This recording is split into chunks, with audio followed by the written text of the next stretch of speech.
Joining me now from Boston with more on the problem of identity theft is Robert Siciliano, an expert on personal security and identity theft. Robert, we've just heard stolen passports, a huge problem in Thailand. Is it also a major problem in other parts of the world? It is a problem worldwide. You know, the passport essentially is the de facto identifier, a de facto identifying document to travel the globe. And those who are involved in organized crime, illegal immigration, prostitution, drug running, all are seeking passports as a means of identification. Well, let's look at the situation in Malaysia itself. Here we have two people using stolen passports. They went through the check-in procedure, the immigration procedure, the things that one normally goes through at the airport. How serious a breach was this? Because these numbers, or the numbers of the passports rather, were recorded by Interpol. They were in a database. Yeah, well, the Interpol database isn't often checked. It's checked by U.S., it's checked by UK, UAE checks it as well, but many other countries do not participate in checking the Interpol database.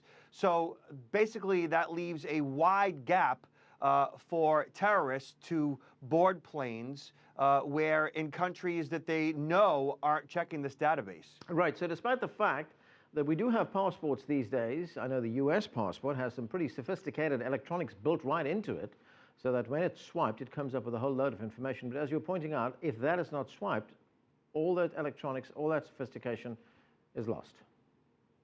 Yeah, even here in the U.S., it is easy to board a flight with a passport that could potentially have been stolen. And that passport may never be scanned until that passenger flies back to the U.S. and then it's then checked at customs. So generally, passports aren't checked as you're exiting the country, but only as you're entering the country. Now, most people, of course, can obtain a passport from their national government. They apply for a passport, they get their passport. So what is the main motivation for people who use stolen passports? So in this day and age, again, with the passport being a international identifier, anybody with bad intent who's trying to evade law enforcement, who knows that in the event that they were to be caught for doing something wrong, would be producing a false identification, a stolen or fake passport. And ultimately, when they end up, say, in jail and they were set to post bail, upon getting out of jail, they essentially would vanish. And the identity of the criminal would be the victim of the stolen passport.